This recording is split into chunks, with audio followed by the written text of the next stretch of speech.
जळगाव गोवा राष्ट्रीय महामार्गावरील रामनगर ते अनमोड या रस्त्यादरम्यान असलेल्या गवेकाळी क्रॉस येथे आहोत। या ठिकाणी रात्री 1:30च्या सुमारास एक भीषण अपघात घडलाय।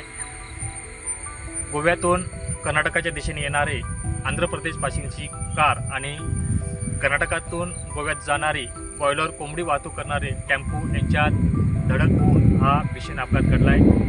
या अपघातात कारमधील असलेले आंध्र प्रदेश येथील 2 पर्यटक जागीच ठार झाले, तर त्या कारमधील चालक आहे तो गंभीर जखमी झालेला आहे।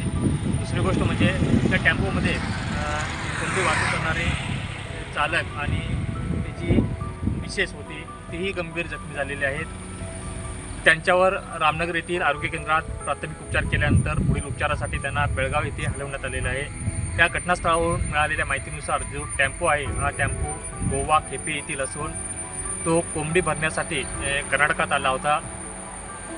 कोंबडी भरून झाल्यानंतर तो 1:30च्या सुमारास इथून जात असताना हा अपघात घडलाय।